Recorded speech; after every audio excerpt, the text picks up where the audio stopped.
It's gonna suck. Try it this way.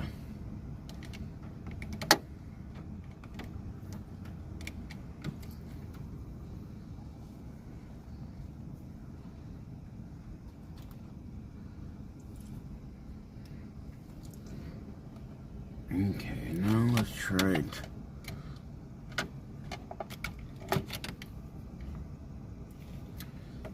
Let's see who comes on first, I don't know.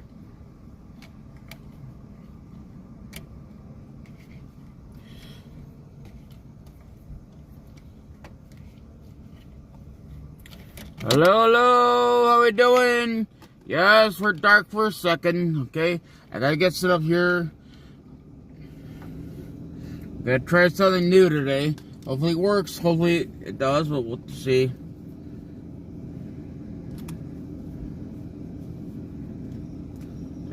Turn the camera on in a second here, hold on. Everything is gonna be a different setup there because I gotta do it today different. Not what I want to. I have to.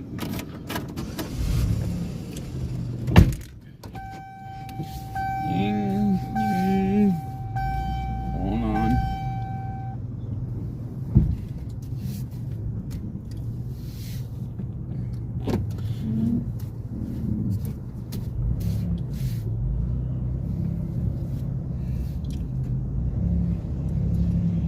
Now did a little flag waving today, and no one really showed there but the lifters. Hold on, everybody. We're dark for a second here. Besides, the only person showed was the lifters. I don't know what they had to come for. They really missed something there. They had to come and see me.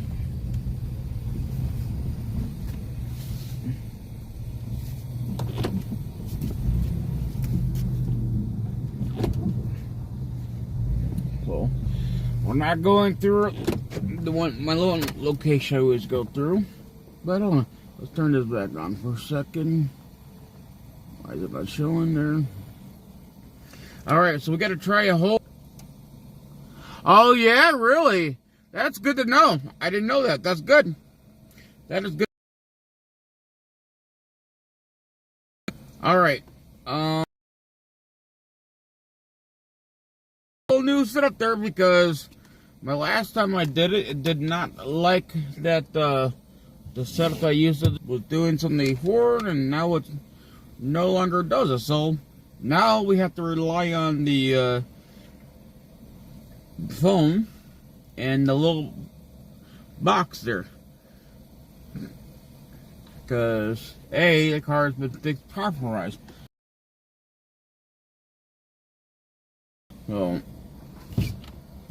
did a little adjustment to the car, the way it should run. The way was not the right way, so I had to fix it. But the only problem is, it is what it is. What I gotta do. So you can't. Oh, you can't hear me. Can you hear me now? What's going on? I mean, it shouldn't be in and out. I don't know why. It's all the same connection. I have not changed anything yet. I'm still talking on the this other gadget here. Still talking on me. I mean, I didn't change anything on there. Can you hear me now? Testing 1, 2, 3. Can you hear me now?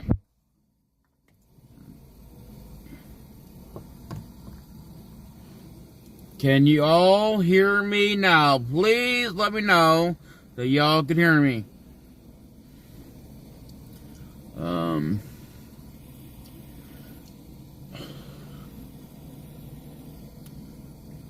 So right now we're just waiting for we gotta wait for the other phone to upload the whole 9 yards. It's taking a little second here, but it's alright, you know. It just means that y'all could have to sit here and talk to me for a little bit until we get all started.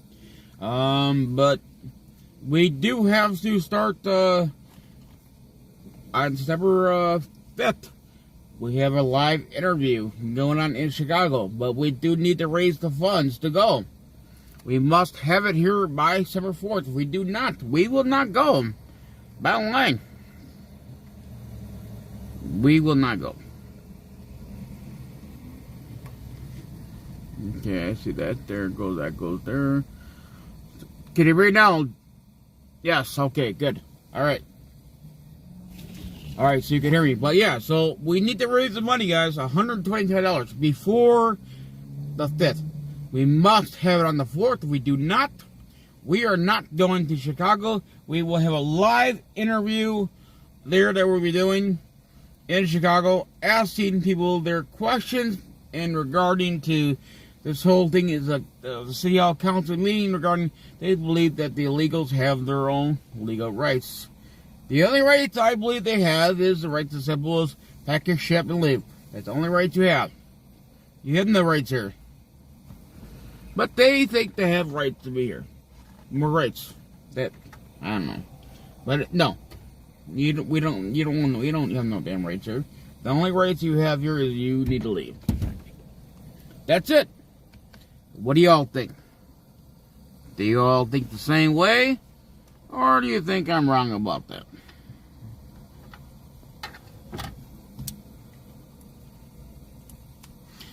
I wish I had this set up before, but I had to run to the bathroom. I had to go. And I had to go. But I don't know. There's nothing I can do about it.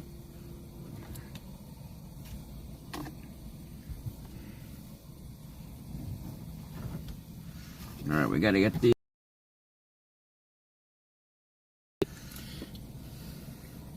Can y'all hear me? Can y'all hear me? Do you guys agree with me or no?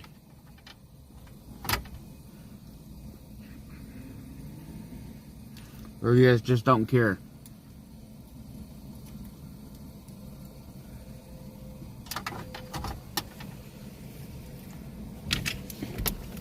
I gotta get the other phone, so that's what I'm trying to do right now. Here.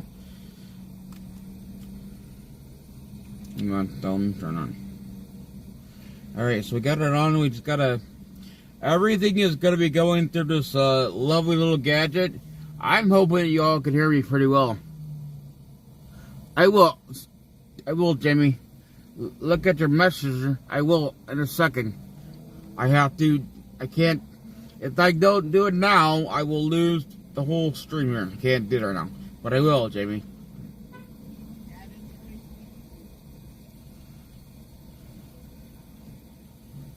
But we will be doing a live interview in Chicago as long as we have the money to go. We need to raise $125. Yes, I will get you guys my donation link. I can't go to anything else. I have to try to get to it. Hold on. If I can get this freaking phone. The YouTube is taking them there forever to load here. Freaking thing. Lovely, stupid technology. Everything has to go through this little gadget. I've never done this way. I hope y'all can hear.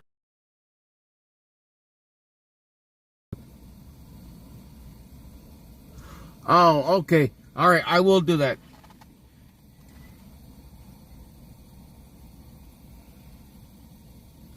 Well, Jamie, play it in, push the link in here.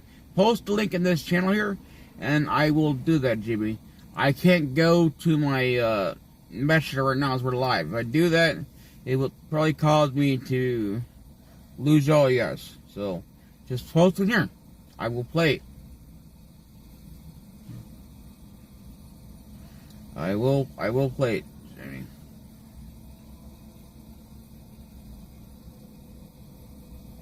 But it doesn't look good for a lot of the Democrat, man. They're not look good right now for them.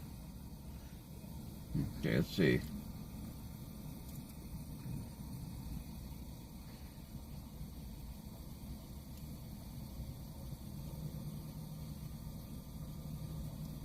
I have never done it this way. Come on. I wonder if I have to be all... In front of you, and it will tell you the answers through the Bluetooth earphones on both sides of the glasses. Hey, glasses, what's... I have never done it, so I don't know how to... Welcome to Explain America. I'm your host, Kyle Backer. Another major Democrat has gone down for fraud. That's right, he's pled guilty, and he is directly tied to somebody who's been in the news lately. That would be California Governor Gavin Newsom. But before we get into this story, please like, share, and comment at Explain America. We appreciate your support for common sense journalism. Now, Democrat donors, they are quite the characters. They range the entire spectrum from Harvey Weinstein to Jeffrey Epstein and everything in between. And now we have another big fish Democrat donor. His name is Joseph Sandberg. He's a liberal activist. He's agreed to plead guilty to 2 counts of wire fraud and faces a maximum penalty of 20 years in prison per count, according to the Department of Justice. Sandberg, he co-founded and served as a board member of Aspiration Partners, Inc., which was a financial technology and sustainability services company. Well, Sandberg donated to various left-wing groups and candidates such as California Governor Gavin Newsom, according to federal election data. What I am asking myself is, how many of these stories do we have to hear? The Democratic Party is crawling with criminality. It is fraud, it is waste, it is abuse of power, it is corruption, and it's seemingly endless. So I wonder, is this a political party or is it a criminal enterprise? Because essentially the way it works is that the Democratic Party doesn't solve any problems. In fact, they make almost all of America's problems worse, whether it be open borders with foreign aliens coming in here, including a lot of criminals, fentanyl smuggling, human trafficking. They make that worse. They refuse to enforce the law in the cities that they run. So you get Soros prosecutors with cashless bail. You have illegal aliens running rampant across the cities. And you also have gangs where there is a lot of inner city violence that they don't seem to bring down. In reality, I'm not talking about their fake statistics. So they make almost everything worse. They support foreign wars that we didn't vote for in Congress, and funding that, to the tune of tens of billions of dollars that we don't have, while risking major wars and sucking the United States into that. So I'm just wondering, what exactly are these Democrats funding? What are they getting out of it? Well, in this case, Sandberg, he ran a sustainability enterprise. Really? You don't say. It's almost like environmentalism is a racket, a state-funded racket that they have this pretense of saving the planet, but what they're actually doing is stealing from taxpayers. And it's really enough, because you can have great technology that gives us less pollution, lower emissions. This is all great. It's fine. I don't want smog. I don't want air pollution. But just put it on the market, okay? Put it on the market. People will buy it if the technology is there, if it's efficient enough, if it's convenient enough. People will buy it. So the Democratic Party is just a bunch of kickbacks. So who knows? This guy was giving a lot of money to Governor Gavin Newsom in California. California is the most environmentally regulated and subsidizing state there is in the United States. Did you guys all hear it? There might be a few little blue states where bang for buck you might be able to, find some statistics that run contrary to that. But California, for the most part, they being sued by the EPA, for example, over their emission standards, okay? And they were a pioneer in this area. So it's no surprise that people are always looking for the path of least resistance. And in this case, state funds, state grants, EPA grants, which, fortunately, they're coming to an end. It's got to stop. And in this case, another Democrat donor goes down. How widespread is this? I mean, we have ACT Blue under investigation, and some major Democrats like Jasmine Crockett are tied up with that investigation. So, where does it stop with the Democratic Party? It's just steal taxpayer money, kick back to politicians. Politicians put in legislation that kicks back to these radical groups and donors. And this doom spiral, this death cycle that they've put in place in the United States, we need to bring it to a stop. So if you have any comments for us, we appreciate hearing from you. Thank you for watching Explain America.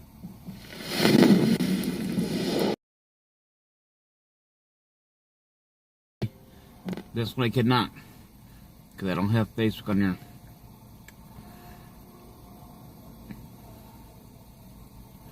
Alright, come on.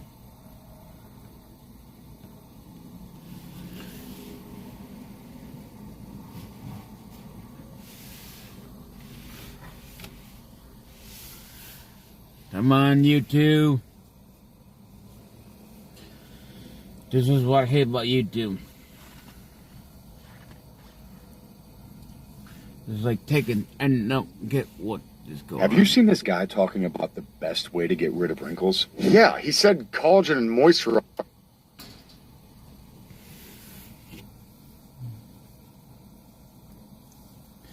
Yeah, Barack Obama's library.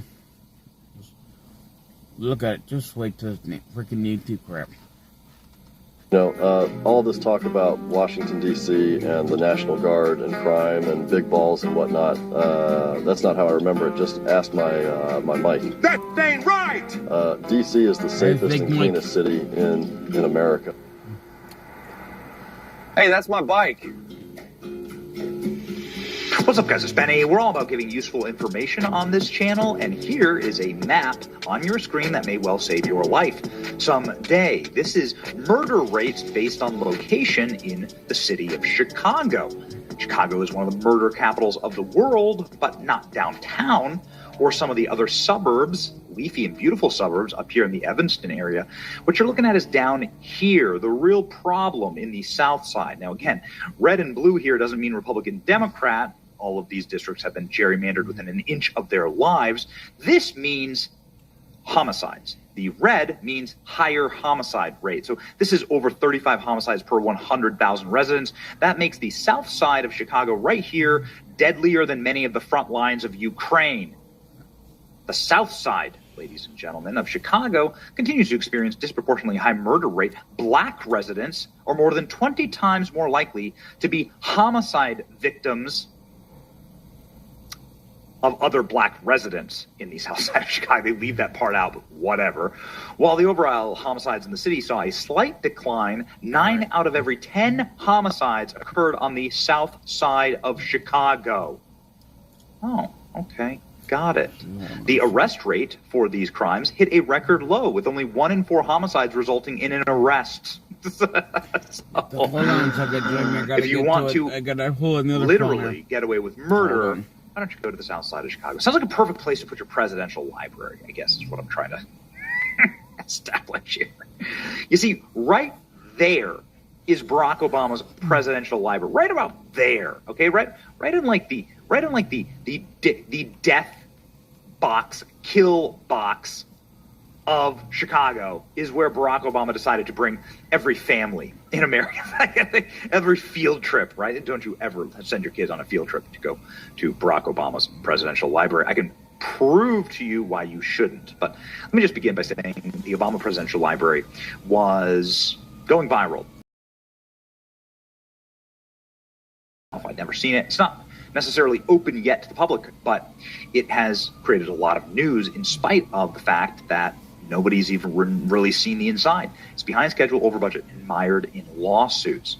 This is a project that's now doubled in cost. It's going to be $1 billion to build this absolute brutalist piece of garbage, and it is a piece of garbage. Here's the concrete that's been poured for this massive concrete block. It's a hideous, ugly library.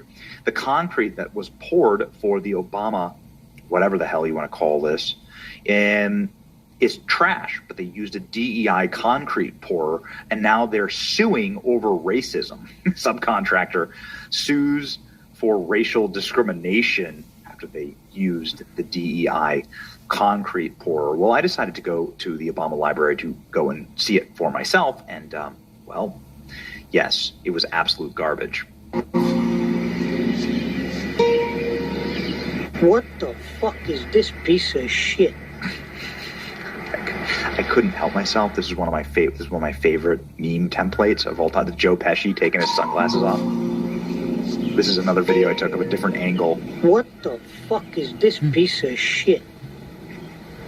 This does look like absolute garbage. I mean, it really does. Like the library itself is hideous, but also the location around it is exactly what you'd expect. The location around it is just filthy. Actually, there was graffiti and garbage and trash just absolutely everywhere. These are not nice neighborhoods. It's not a nice place to be. Love about the Obama Presidential Library. Not only does it look like a jail or a giant trash can, but it doesn't surprise me that this is the murder rate.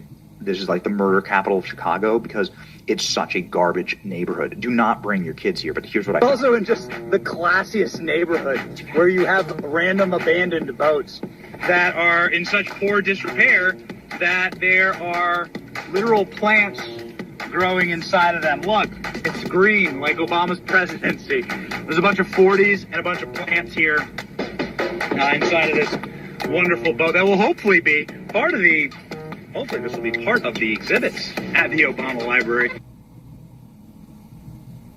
Alright, come on, seriously, YouTube. Fucking, I don't freaking get damn YouTube. It ain't freaking. I'm gonna play the other way. I don't know what the hell's going on. Just never had a problem. Fucking hate YouTube. I hate it. YouTube sucks, people. I hate YouTube.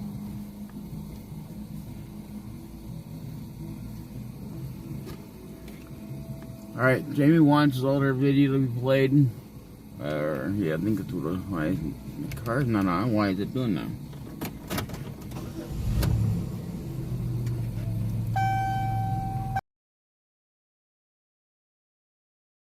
Oh, shut up. Now we're gonna try and go to the car radio and then try to see what Jamie's got her. How we can. Jamie, are you still there?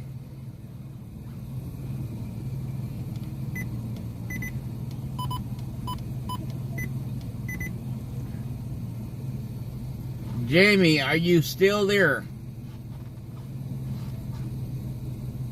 Is anybody else here besides Jamie? Or is there no one here?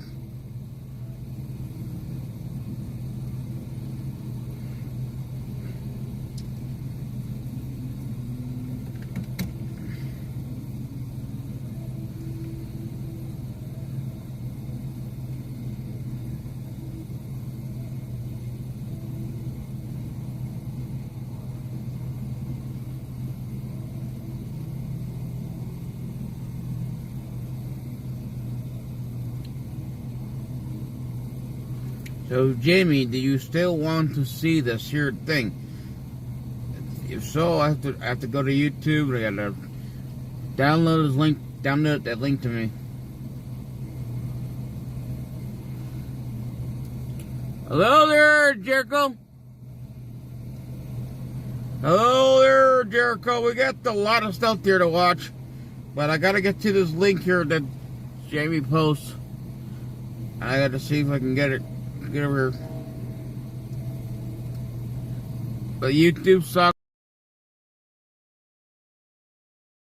The thing there, I don't know, YouTube freaking decided to do this or stuff. I don't know what the frick is going on. Come on, you. YouTube does not like doing anything I want to do.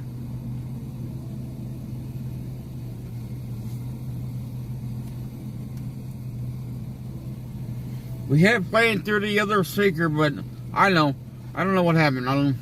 I barely can hear it. I don't know. Let's see if we can get to the link that Jamie posted on here. Because usually I just have to download it.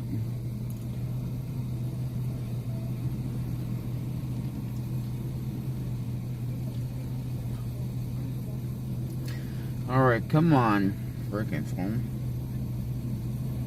Alright, where is that link at that Jamie posted?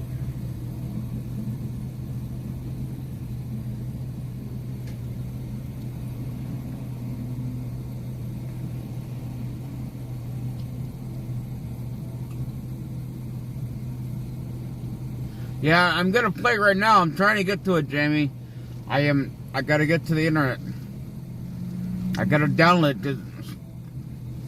If I would.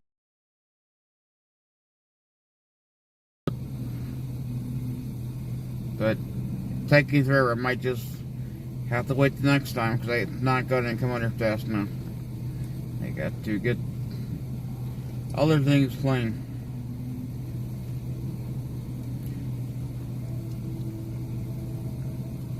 Come on, freaking YouTube. Yeah. I have to download it to my phone so I can get on there. But in the meantime, I'll have to watch it first, whatever, and then try to get it downloaded. Because it ain't just going that fast. This will take all the whole live stream.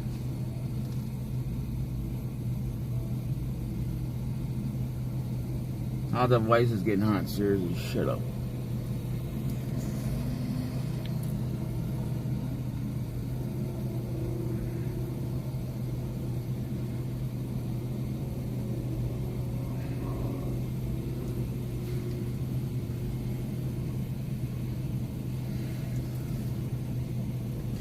Come on, you frickin' YouTube, play my stuff.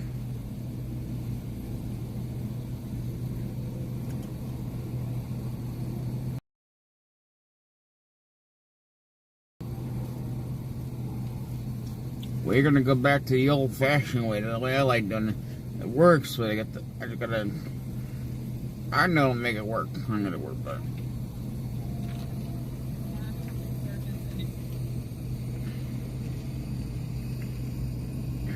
Come on. Initiative is taking the nation by storm. And somebody's smoking that stuff. They need to stop. That shit stinks. Welcome to Explain America. I'm your host, Kyle Becker. Another major Democrat has gone down for fraud. That's right, he's pled.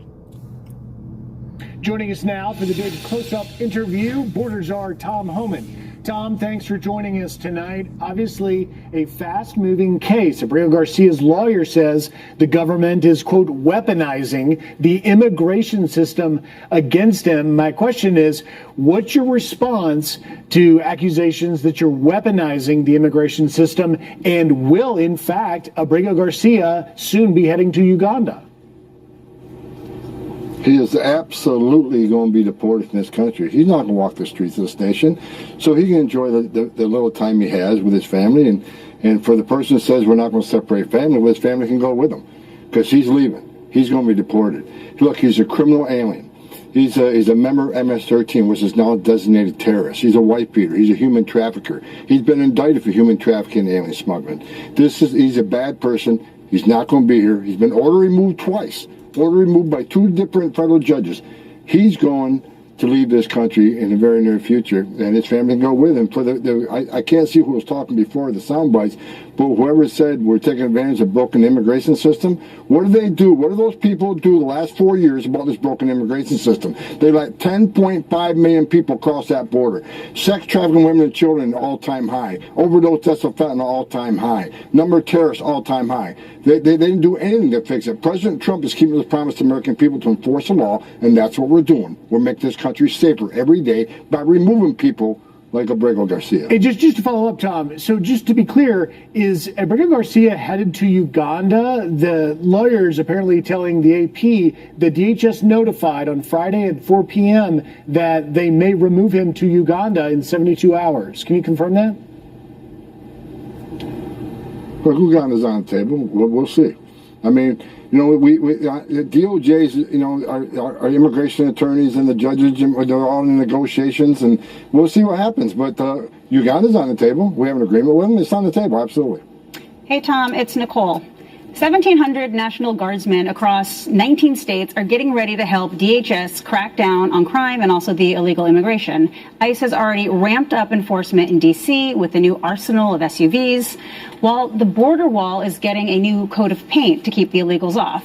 Now, Secretary Noem is reportedly pushing for a fleet of planes to help with these deportations. But the left is continuing to stand in the way of immigration enforcement as an Obama-appointed judge ruled against Trump's efforts to withhold funding from sanctuary jurisdictions. So here's my question for you, Tom. How are they fighting this lawfare, first of all? Were you abused by a member of the Catholic Church in Illinois when you were young? A global settlement may be coming in 2025. An Illinois Attorney General investigation has revealed that how are they fighting this lawfare, first of all? Look, we got a great DOG. We got Pam Bond head of that, and she's taking it to court. Now, these radical judges are going to continue to stop or try to stop President Trump from, doing what he promised American people, making this country safe again, removing, the public safety threats, the national security threats who are illegally in the United States. They're not going to stop us from doing this. They're going to put roadblocks up. We're going to take them to court. We'll appeal the decisions, and we'll win the decisions because we are enforcing the law. That's what the other side isn't talking about. We're not making this up. We're enforcing the laws enacted by Congress. ICE is out there every day enforcing the laws enacted by Congress, using the money that Congress gave them to do this, upholding the oaths they took. So we're going to continue doing this, and President Trump's going to succeed. We're going to have the safest nation we've ever seen by the time his presidency ends. We are arresting thousands of public safety threats and national security threats every week across this country, and by spreading the National Guard, helping DHS on the streets, it's going to happen that much quicker. Real quick, Tom, the question I have for you, though, is we're talking about the paint job for the border wall. We're talking about a new fleet of airplanes, but the border control, obviously all the progress is doing incredible things. We're at an all-time low of border crossings, but what are we going to do to expand support the existing Border Patrol agents to the next administration? Because while border crossings may be down right now under Trump, we need to make sure that we have a lasting Border Patrol and immigration policy for the next time someone else is in the White House. And that's exactly why President Trump pressed Congress very hard, along with myself and others like Steve Miller, to pass a big, beautiful bill. There's a lot of money there to continue building that wall, continue building infrastructure, which includes technology within that wall, which includes the technology within the port of entries. So, legal traffic can come through the port of entries quicker and more efficient while we're still catching the majority of the drugs, and the end game is to catch all the drugs. So all the technology and the big beautiful bill is going to stay. We're building infrastructure that's going to last for decades, and we're also not only hiring 10,000 ICE officers, we're hiring more Border Patrol agents. So together with the new agents on the ground, the new technology, the new border barriers, we have a sustained presence on the border that's going to last for decades. Tom, it's Lisa Booth. It's great to see you. I want to get your take on this, sir. So a transgender anti-ICE rioter was arrested on Wednesday in San Francisco. This individual allegedly slashed the tires of government vehicles with a knife and threatened ICE agents, reportedly telling one, quote, "I'm going to F you up after I go after your family, and I'm going to stab you." This individual is already back on the streets. Tom, how dangerous is it to be an ICE agent in today's America? Well, look, it's always been dangerous to be an ICE agent. I mean, I was one for many years. But, with all the hateful rhetoric right now, the attacks on ICE is up over 1,000%. And a lot of the hateful rhetoric from the members of Congress, again, members of Congress who wrote a law that it needs to be enforced. So, again, if you don't like what ICE is doing, go protest Congress. We're not making this up. We're enforcing laws enacted by Congress that Congress funds us to enforce. We're out there enforcing immigration orders by federal judges. So ICE is out there looking for public safety threats and national security threats. I looked at the numbers just this morning. 70% of everybody we're arresting is a criminal. Who's the other 30%? They're gang members, may not have a criminal history. They're national security threats. Most of them don't have a criminal history because they lay low waiting to do the bad deed. And the rest of them are final orders. These are people who had due process at great taxpayer expense. A federal judge said you must leave, and they became a fugitive. We're going to find them. We're going to remove them. We're going to send a message to the whole world. It's not okay to enter this country illegally. It's a crime. It's certainly not okay to ignore a federal judge's order to leave. Because the message we're not going to send to the whole world is, enter the country illegally, don't worry about it, even though it's a crime. Show up in court or don't show up in court and get a final order, don't worry about it. No one's looking for you. No. The reason we're out there so hard right now, we're sending the whole world a notice that there are consequences. That's part of the reason why we have the most secure border in the nation's history now. The Border Patrol's doing a great job. The infrastructure is great. But it's also the consequences of those who got by, sending them home. That also makes our border more secure. Tom, real quick, when someone like Governor Tim Walz, calls ICE the Gestapo, what does he really want to happen to them?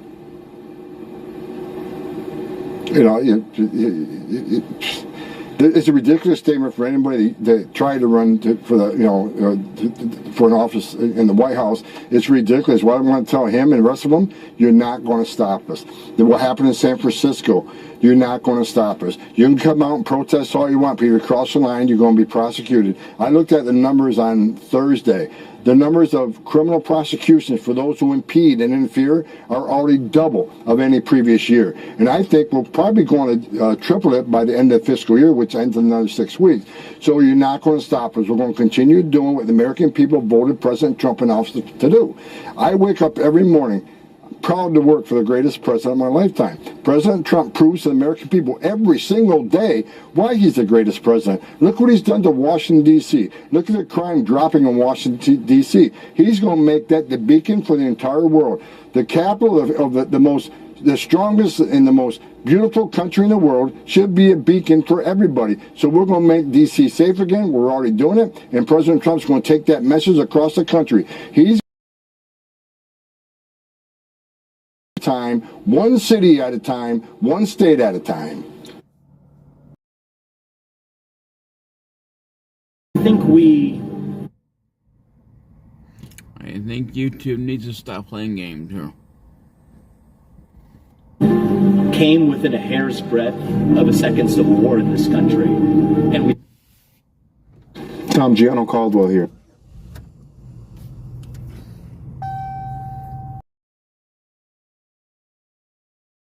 Dismantle the facility within 60 days.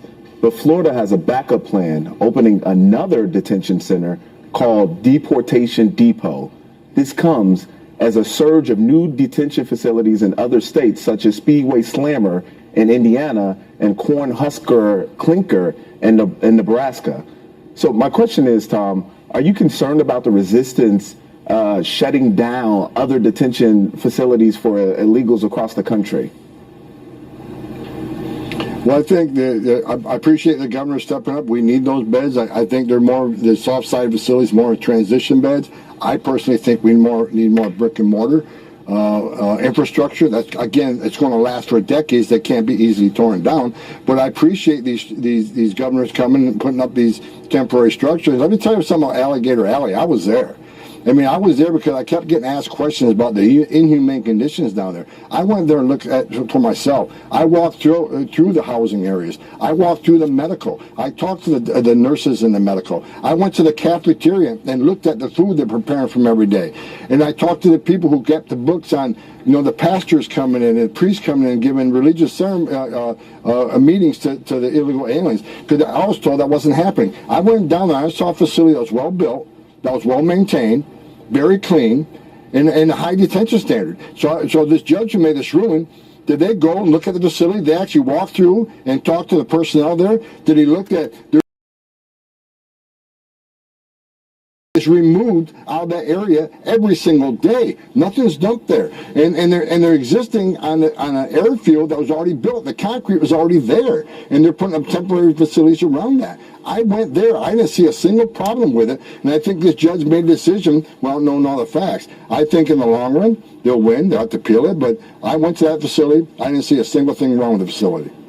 Border Czar Tom Homan, thank you for joining us tonight. Thank you for your service, and we wish you well. Thanks, Griff. Hey, Sean Hannity here. Hey, click here to subscribe to Fox News YouTube page and catch our...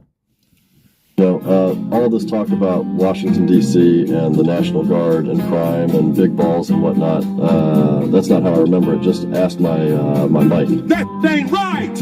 D.C. is the safest and cleanest city in America. Hey, that's my bike. What's up, guys? It's Benny. We're all about giving useful information on this channel, and here is a map on your screen that may well save your life someday. This is murder rates based on location in the city of Chicago. Chicago is one of the murder capitals of the world, but not downtown or some of the other suburbs, leafy and beautiful suburbs up here in the Evanston area. What you're looking at is down here, the real problem in the South Side. Now, again, red and blue here doesn't mean Republican Democrat. All of these districts have been gerrymandered within an inch of their lives. This means homicides. The red means higher homicide rate. So this is over 35 homicides per 100,000 residents. That makes the south side of Chicago right here deadlier than many of the front lines of Ukraine. Oh, yeah. If you were sexually abused while in a juvenile detention facility, you could be entitled to $580,000 or more in compensation. Than many of the front lines of Ukraine. The south side, ladies and gentlemen, of Chicago continues to experience disproportionately high murder rate. Black residents are more than 20 times more likely to be of other black residents in the south side of Chicago. They leave that part out, but whatever. While the overall homicides in the city saw a slight decline, 9 out of every 10 homicides occurred on the south side of Chicago. Oh, okay. Got it. The arrest rate for these crimes hit a record low, with only 1 in 4 homicides resulting in an arrest. So, if you want to literally get away with murder, why don't you go to the south side of Chicago? Sounds like a perfect place to put your presidential library, I guess, is what I'm trying to establish here. You see, right there,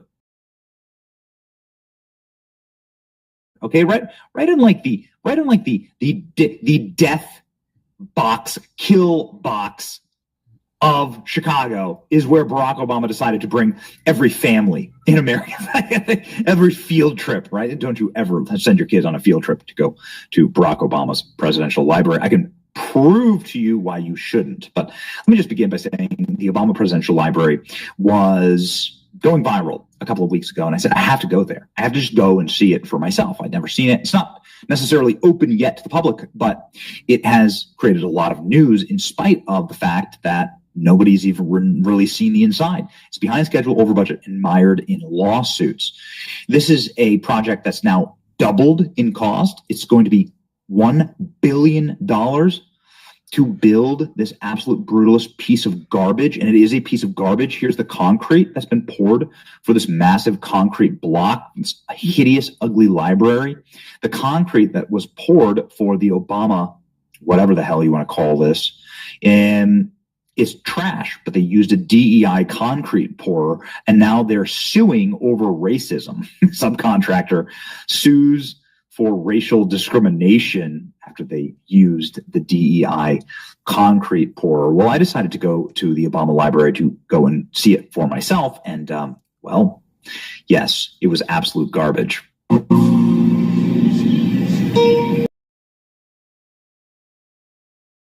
Shit. I couldn't help myself. This is one of my favorite meme templates of all time. The Joe Pesci taking his sunglasses off. This is another video I took of a different angle. What the fuck is this piece of shit?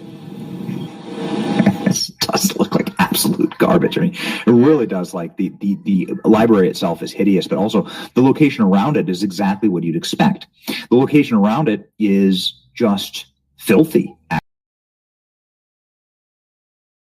Absolutely everywhere. These are not nice neighborhoods. It's not a nice place to be. Love about the Obama presidential library. Not only does it look like a jail or a giant trash can, but it doesn't surprise me that this is the murder rate.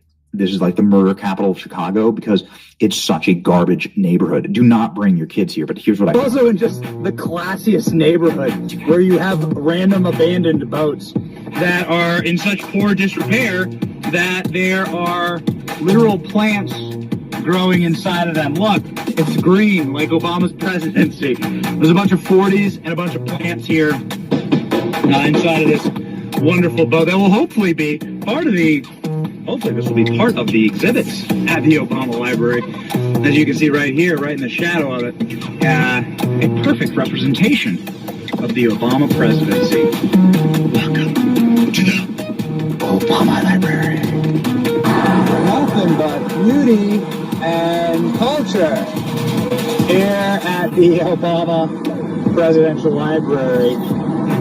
There we go. Okay.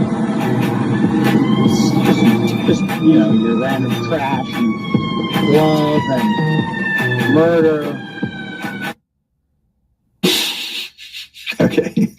We had a little too much fun going there and actually asking the people in the neighborhood what they thought the Obama Library looked like. And these were the answers that we got. You call that architecture? Garbage can, maybe just a little. What do you think? What do you think it looks like? I don't know. It kind of like a rock or something. What do you think it looks like? Like a jail, kind of. Like a jail? Yeah. A little offensive to have the first black president have a jail. Yeah. Okay, come on.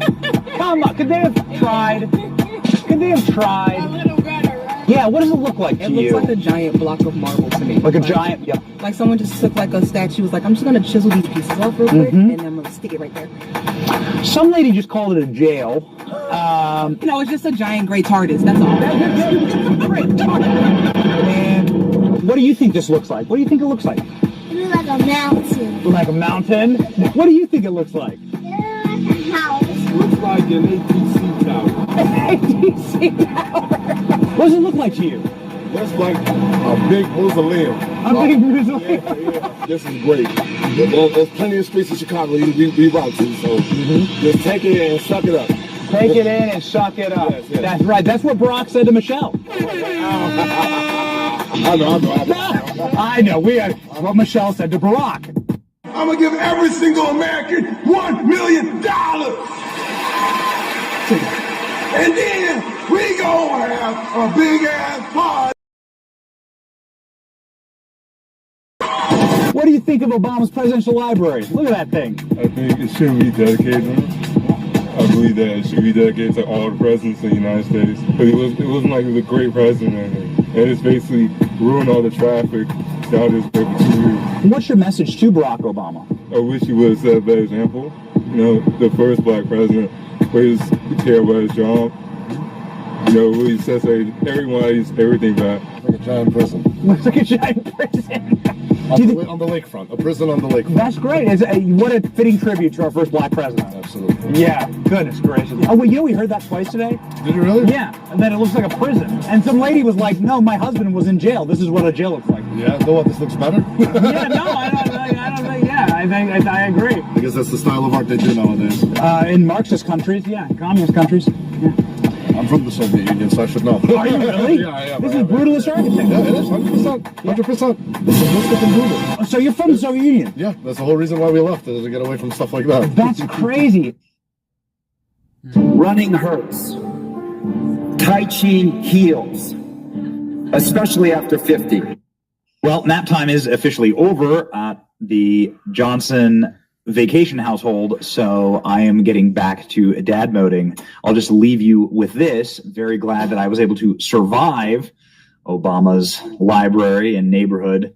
The last time I went there, we got these answers for who the residents of Obama's neighborhood wanted to win the 2024 election. And very entertaining. I vote for Trump.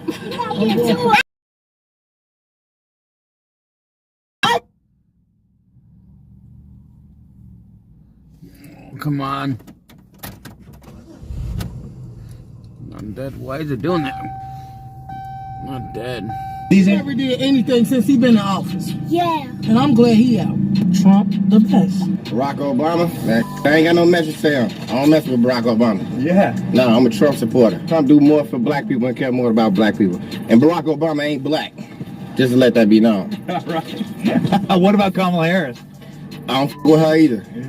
All Trump all day. Yeah. What's your message to Donald Trump today? Keep going. Come get us, man. We waiting on you. I'm a Trump supporter, man. We gonna keep this going. Trump, he a real businessman. I'm a real Republican, man. I want Trump back in office second term. What would be your message to Barack Obama? Oh, pump some money in here. Pump some money like Trump, you know? Your message to Donald Trump? Come on, man, get us to the Super Bowl, bro. Make America great, man. That's all I can say. Make America great. Everyone's so friendly around here. Yeah, everyone's so friendly around here. Hire me, you need diversity. I don't want to interview people. You're supposed to be somewhere chill. I need chain game. Like this. Here we Here go. we go. What's up, my Who guy? we need up in there? Who we finna let drop a bag in the hood? Who we want to get? Y'all You know ain't we gonna gonna find need a soul Trump on around this here. Ain't gonna take Trump. Y'all got to dig what's going on, man. Yeah, I'm taking over Benny. But everything Trump over on this side of town. I ain't gonna lie to you. You can go everywhere. You see how dry this motherfucker is? We need Trump, boy. Whatever it's gonna do to make this flow back, man. Get it up. Let's get it going immediately, man. Benny, who you going for, Benny? My president is making America great again, Donald Trump. I'm going with Trump too. We locked in. That's what I'm talking about, man. Amazing. I need the job with you, man. I love Chicago. It's my long lost twin, man. Separated at birth, man. Better tattoos, better style, better hair. We both good looking though, man. That's all that count, man. Better Balls. teeth and a better ride. All right. Hello, ladies and gentlemen. This is Carmine Sabia for Explain America, and President Donald Trump is ready to fire a top official, and if he does it, it'll change everything. Before we get started, please make sure you like, comment, share, and subscribe. Those little things really help us out, and they help our channel continue to grow. Yesterday, Fed Chairman Jerome Powell said, or he hinted, that rate cuts were coming. But why? Well, I think because he sees what's coming down the pike. So somebody on the Board of Governors, her name is Lisa Cook, she has been credibly accused of mortgage fraud. And she may go to prison. These are serious charges. Until proven guilty, she has a right to defend herself vigorously, and she will. But the president doesn't have to have somebody in the Fed. Now, this is a Biden appointee, so of course, everything she does goes against Trump. But if Trump can remove her, and he says, if she does not resign, he will fire her. If he can remove her and replace him with his own appointee, then Trump will have the advantage on the Fed. And you probably see a lot of rate cuts and a booming economy because of it. I want you to watch this report on it and let me know what you think in the comments. May be far more important than Mr. Powell's monetary musings.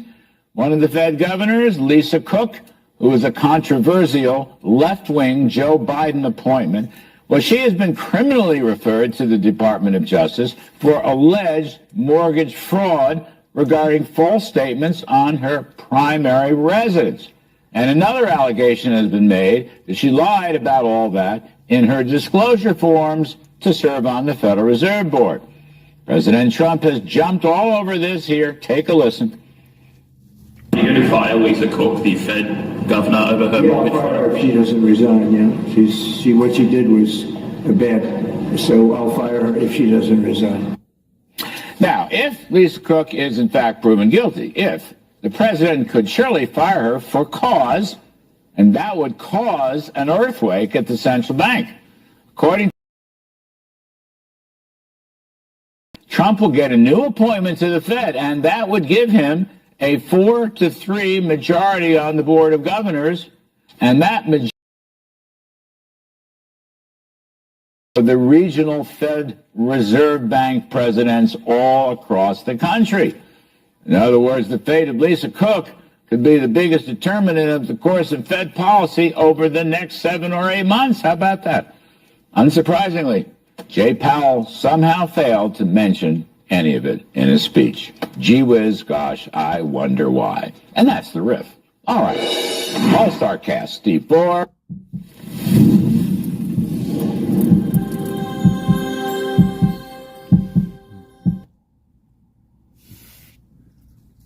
Who's all there? Hey,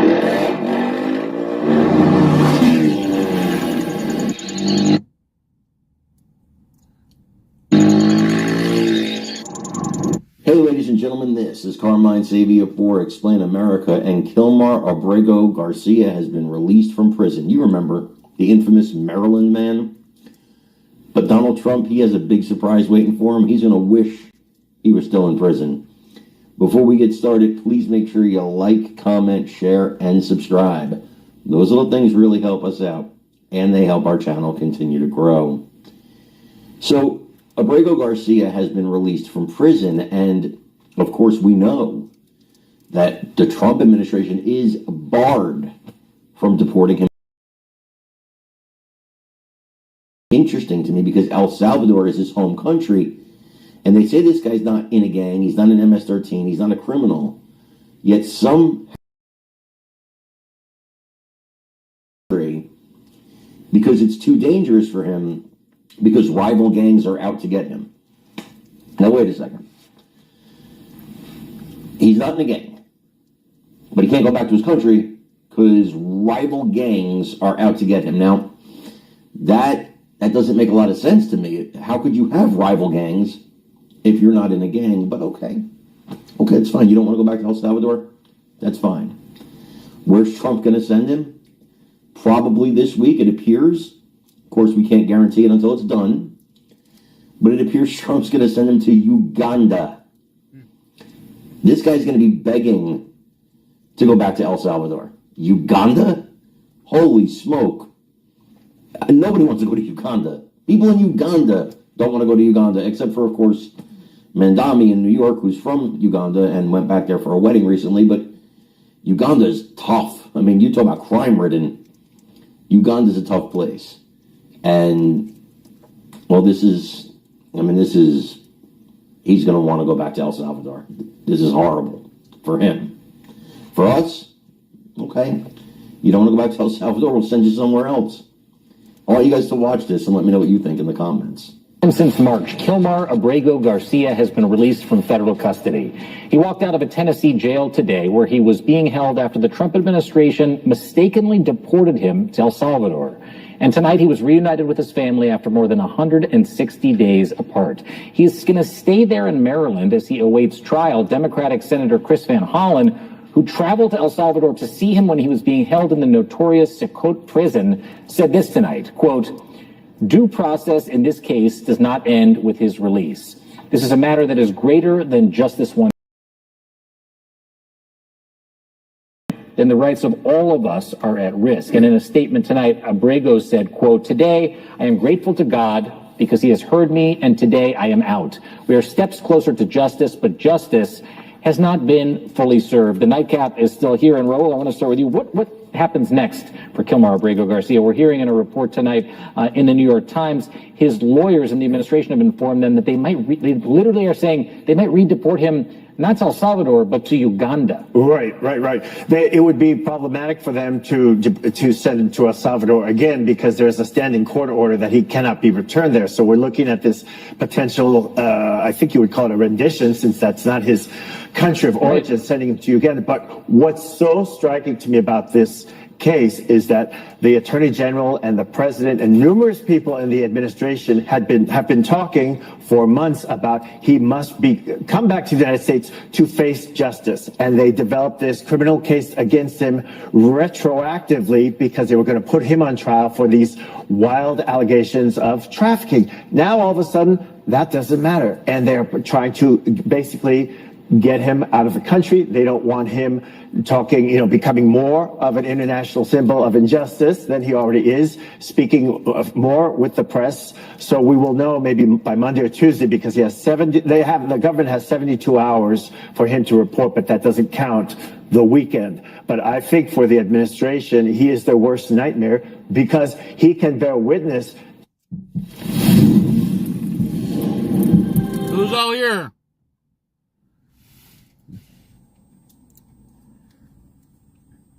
Is anybody here? Come on. One of the most overpriced things I have ever seen be sold repetitively is men's razors. Going into this. All right, I've got so many. YouTube sucks. Is there anybody here? Or no. Big news stories for you. President Trump's $500 million lawsuit is tossed out. I'll go into details. On the day he gets good news, Democrats accuse him of using his influence to enrich himself and his family. I'll go into details on why that is a lie. Russia does one of its biggest attacks on Ukraine, leading many to believe that maybe Putin is being dishonest with Trump and NATO. This and much, much more. Thank you guys so much for liking and sharing these videos. Let's jump right in. President Trump has poured more than $100 million into bonds since becoming president in late January of 2025, according to the Office of Government Ethics. There was a complaint that said that Trump was using his influence to get rich off of the stock market. The filing shows the activity began immediately with over 30 bonds purchased on January 21st alone and nearly 700 by August 1st. The investments are entirely handled by a third-party financial institution, meaning President Trump and his family have invested. Why is it doing that there? The car's not dying. Freaking stop the crap. Yeah, see? Not dying. So why is it doing that? Health Group, Wells Fargo, Morgan Stanley, Qualcomm, and more. So while the critics say, keep digging, there's got to be more there, the ethics watchdogs are saying there's really nothing here. But Democrats say it's not good enough. Continue to dig into President Trump to find how he's made so much money. Well, he's made most of his money before he became president, you dimwits. So while members of Congress are using insider trading secrets to become super rich Donald Trump hired a third party to manage his money and mostly put it into bonds. What a difference, right? All right, Vice President. We call it Down with the Cracker. It's about being fair in an unfair world. Are you down with the cracker?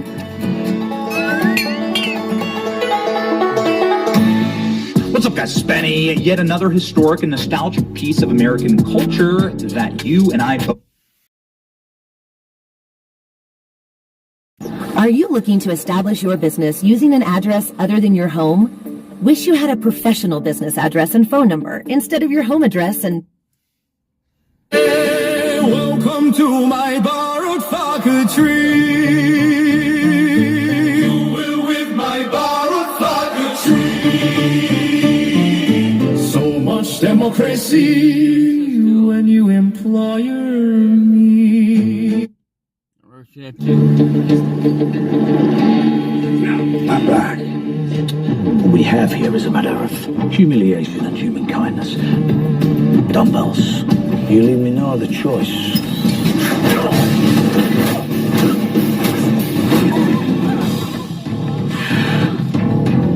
You're welcome. Just slowing down.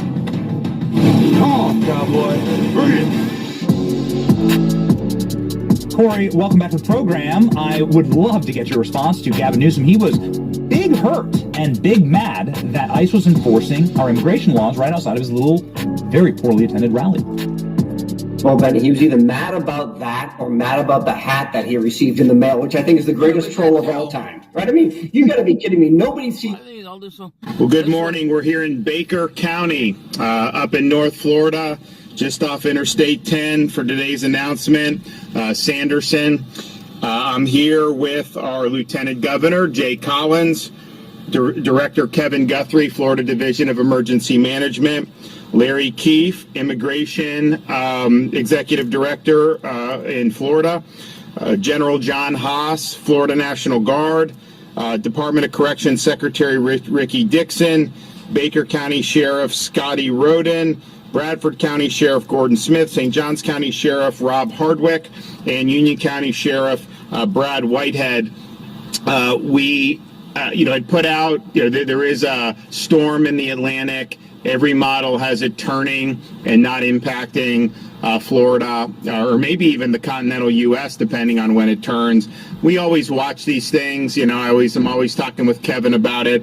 If there's anything that changes, obviously we'll be ready. But we've been watching it now for several days, and most of the models are in an agreement. Looks like it may be more of a threat for Bermuda than for certainly Florida, and it may not even impact any continental U.S. Maybe it'll do North Carolina, some of those places they get up. We'll see what happens. But we're ready to respond if that is the case.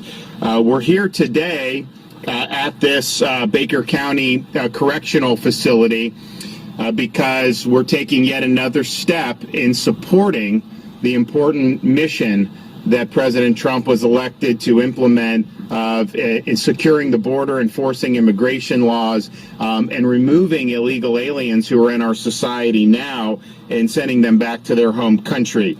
We have done more on this than any other state by a country mile. We're the only state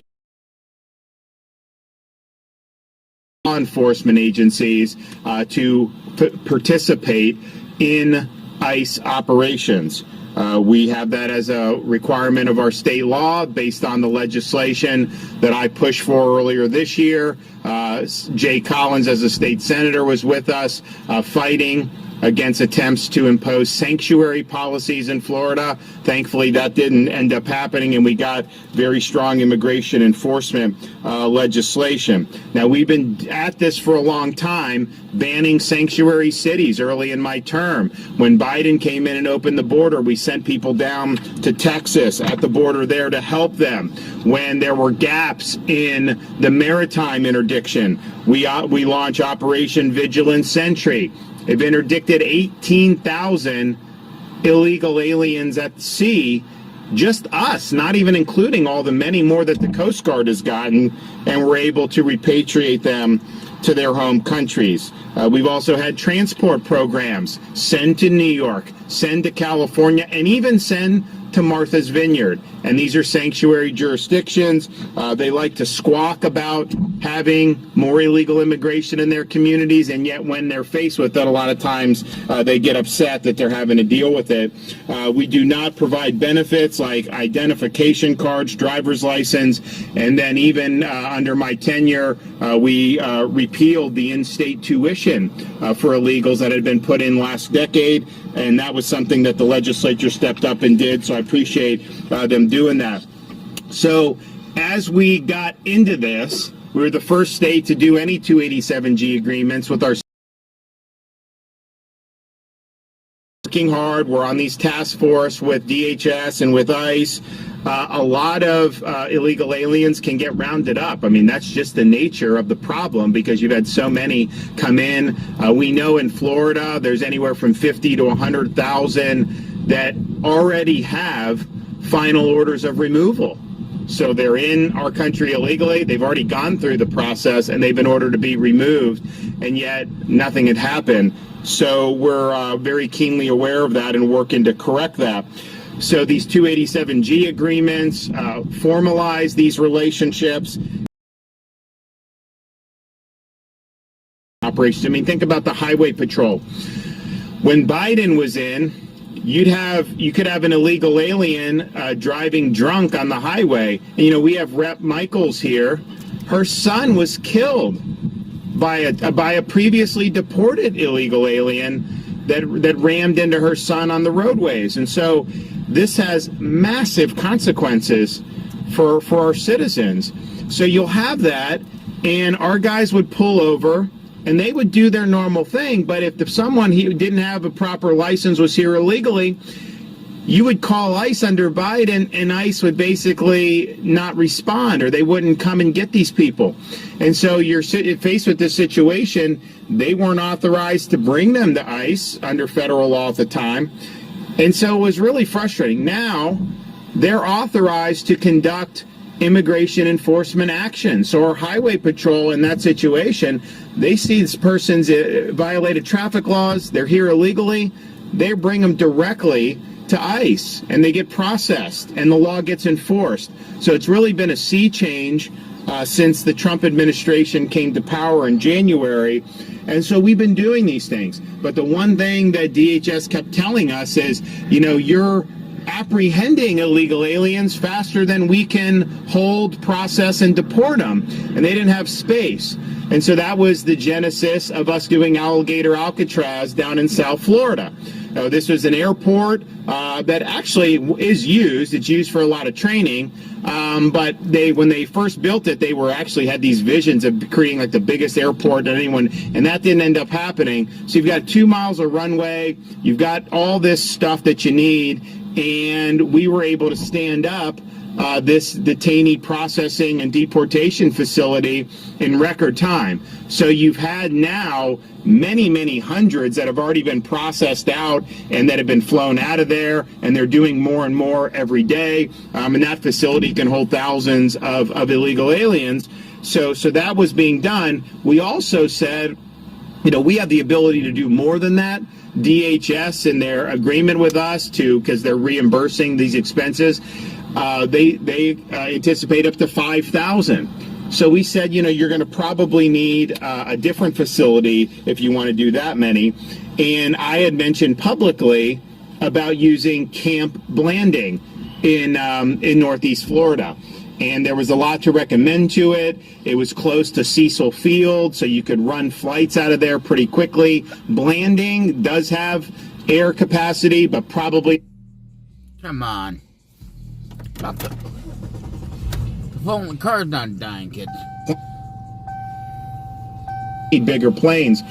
So we were looking at doing that. What would the build out look like? And I said, I'm prepared to move forward once I know we have a demand signal that this is going to be used and used very quickly. And so we have reached that point where I'm confident that we need additional capacity beyond what we're already doing down in South Florida. And so I've been working with Kevin Guthrie to a new facility. And of course, we were going to initiate. However, as we started looking around, and as Kevin was doing his due diligence, you know, there's a massive part here at Baker Correctional that is vacant, that isn't being used for any state correction activity. And so this, you talk about ready-made infrastructure, this was something that was very appealing from that perspective because it would require us to do a lot less in standing up than we would at Blanding and far less than we had to do at Alligator Alcatraz. Now, Alligator Alcatraz has the runway right there. That's a one-stop shop. I don't think you'd get any more convenient than simply carting people, you know, 2,000 feet away and get them on a plane, and then that's it. But here at Baker Correctional, we're right down the road. That is good. That's something that's going to make a difference. So I'm here to announce today that we are authorizing and will be soon opening this new illegal immigration detention, processing, and deportation facility here in North Florida. We are calling this the Deportation Depot. It is going to be named, it is going to be located here at Baker Correctional Institute. And again, the reason of this is not to just house people indefinitely.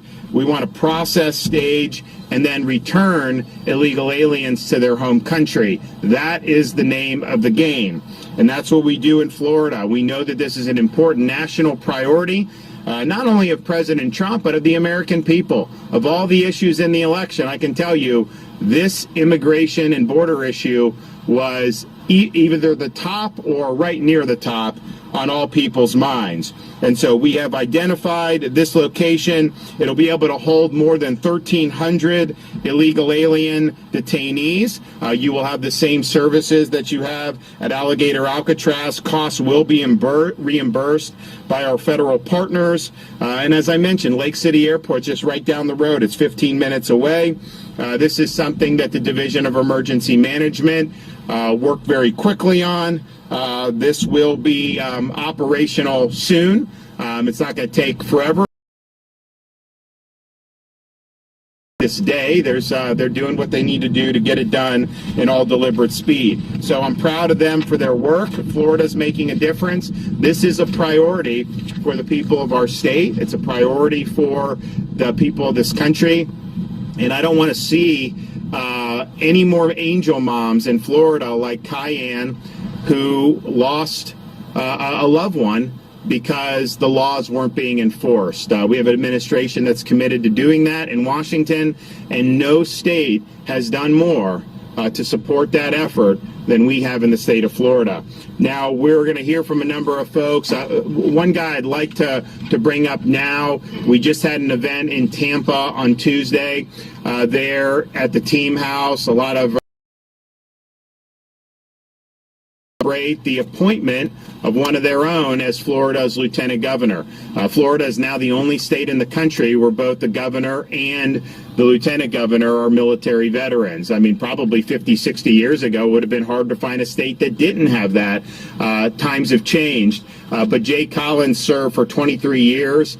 He was a Green Beret involved in special forces. He was wounded in action, eventually lost one of his legs, and had the opportunity to retire with a military with a medical discharge or medical retirement, but he re-upped and served with a prosthetic leg for additional 5 years as a Green Beret. That's not something that's normal. He's also, in his private capacity, been involved in disaster response through his OBR group.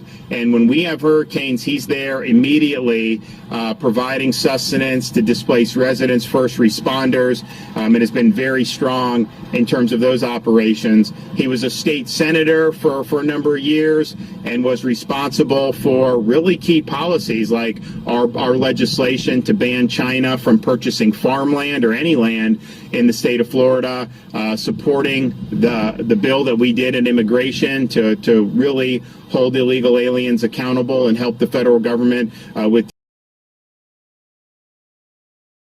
an incredibly productive elected official. And then you have things like the Israel-Iran conflict, the 12-day war, and step up. People needed a way out of Israel. The airport was closed. There were rockets and ballistic missiles raining down. And so I authorized, and Kevin Guthrie implemented rescue missions to be able, and we brought thousands of people out of Israel. We had many, many hundreds that were brought back on flights that we arranged for them, mostly out of Cyprus. And that was great, and people really appreciated it. Jay Collins, as a state senator, he wasn't just showing up at a press conference with me, rah-rah. He was in Israel. He was in Jordan. He was physically working to bring people to safety. And I know he saved many lives in the process of doing that. And so he's an expeditionary lieutenant governor. And I refer to him as the Chuck Norris of Florida politics because he just gets it done. So I want him to come up and say a few words now that he is. All right, so on that note, everybody, I'm going to let go too because I got to go to bed. I'm tired. It's been a long day for me. Well, good morning, everybody. It's great so, to be here today. God bless y'all. Thank everybody for doing that. Recognizing a few of the people to our left and right behind us, Cayenne.